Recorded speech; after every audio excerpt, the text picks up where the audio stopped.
से आपने कमाया है। कर्ण सबसे बड़ा दानवीर था। ना सिर्फ उसने मित्रता निभाई बल्कि दानी होने का जो गुण था वो भी जीवन भर निभाया। अंतिम समय में जब अंतिम श्वास कर्ण गिन रहा था, युद्धभूमि में घायल पड़ा हुआ था, तब भगवान श्री कृष्ण ने अर्जुन से कहा कि कर्ण को याद रखेगा जमाना, याद रखा जाएगा इसके वीरता के गुण के लिए और इसके दानवीर होने के गुण के लिए।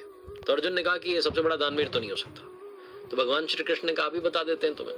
ब्राह्मण का वेश धर करके पहुंच गए भगवान कर्ण के पास, जो युद्ध भूमि में घायल पड़ा हुआ था, और जाकर के कहने लगे कि आए तो हम आपसे मदद मांगने के लिए थे, लेकिन आप तो खुद ही अभी अपने अंतिम श्वास गिन रहे हैं। चलिए हम चलते हैं, बाद में आते हैं, अब आपसे मिलेंगे, किसी अगले जन्म में मिलना होगा तो। कर्ण ने कहा रुकिए महाराज, आप आए ब्राह्मण देव और आप खाली कैसे जा सकते हैं? माना कि मेरी मृत्यु बस होने ही वाली है, लेकिन तुरंत कर्ण ने युद्धभूमि में से पत्थर उठाया, अपना सोने का दांत तोड़ करके उनको दे दिया और कहा ये ले जाइए, मुझे क्षमा कीजिएगा, मैं आपकी ज्यादा मदद नहीं कर पाया। भगवान श्री कृष्ण बड़े प्रसन्न हुए और तुरंत अपने वास्तविक स्वरूप में आ गए और कहा कर्ण मांगो, क्या मांगना चाहते हो? मैं तुम्हारी दानवीर होने की इस क्षमता से बहुत प्रसन्न हूं। तुम इस दुनिया को कुछ न कुछ देते ही चले गए।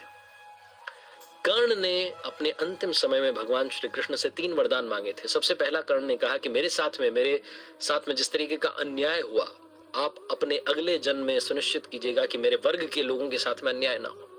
दूसरा कर्ण ने वरदान मांगा कि भगवान आपका अगला जन्म मेरे ही राज्य में हो। और तीसरा कर्ण ने वरदान मांगा कि मेरा अंतिम संस्कार ऐसा व्यक्ति करे जो पाप मुक्त हो। कहा जाता है कि भगवान श्री कृष्ण ने अपनी हथेली में कर्ण का अंतिम संस्कार किया था। आखिरी में बस ये कहना चाहता हूं कि जीवन में 2 मित्र हमेशा बनाना।